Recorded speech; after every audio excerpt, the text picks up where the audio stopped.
Louvado seja Deus, ô glória! Quero compartilhar um entendimento, pessoal, que Deus colocou no meu coração.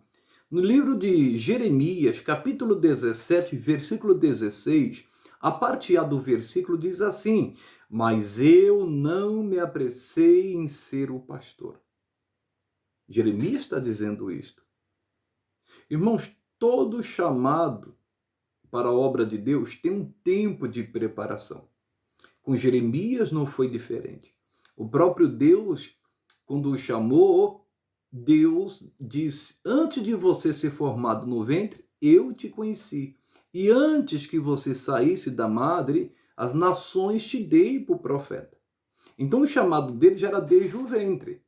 Só que para ele assumir o ministério profético, o ministério de profeta, levou muitos anos, irmãos. Foi no tempo determinado de Deus, porque ele precisava ser preparado.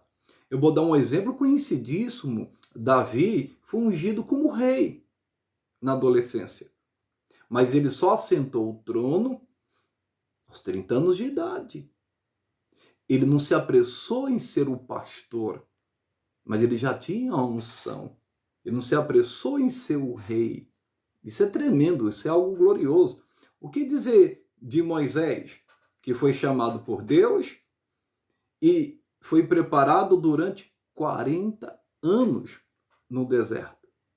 Então, todos que são chamados por Deus têm a unção, mas levam um tempo para se assentar no trono, espiritualmente falando, para assumir o ministério, seja de pastor, seja de ministro de louvor, seja de apóstolo, profeta, seja qual for o ministério, existe um tempo de preparação, principalmente os 5 ministérios, né? Apóstolo, profeta, evangelista, mestre e pastor. Não se apresse, não tenha pressa. Vai se envolvendo, vai se preparando, vai buscando. Quando você estiver preparado, Deus vai falar: é agora. Você quer ver o principal exemplo? Jesus Cristo.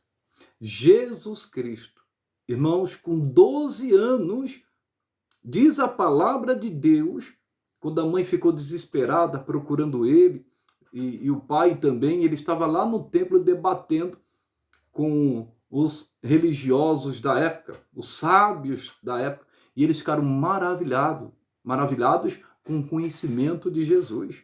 Menino de 12 anos.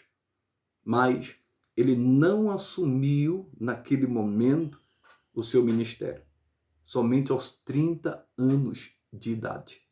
Se Jesus esperou, irmãos, sendo que já tinha todo aquele conhecimento, que deixou até os líderes da época religiosos maravilhados, imagine, irmãos, a gente.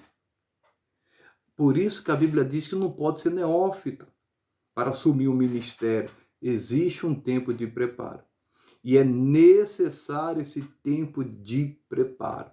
A Bíblia diz que os servos de Deus são preparados na fornalha da aflição. É necessário passar por várias etapas. Não queira ultrapassar as etapas. Siga ela corretamente. Não pule os degraus. Caminhe 1, 2, 3, até chegar no 10. Isso é um exemplo que eu estou dando simples, mas é para você entender. Não pule as etapas na sua vida. Deixa que o Espírito Santo flua e que as coisas aconteçam naturalmente na sua vida. Não se apresse em ser o pastor. Não se apresse para o ministério. Tudo tem um tempo determinado. O mais importante é a unção. Jesus disse, aos 30 anos, o Espírito do Senhor está sobre mim. Louvado seja Deus. Que Deus te abençoe. Que Deus te ilumine. Compartilhe esse vídeo. Dê um joinha. Ô glória. Comente. Fique na paz.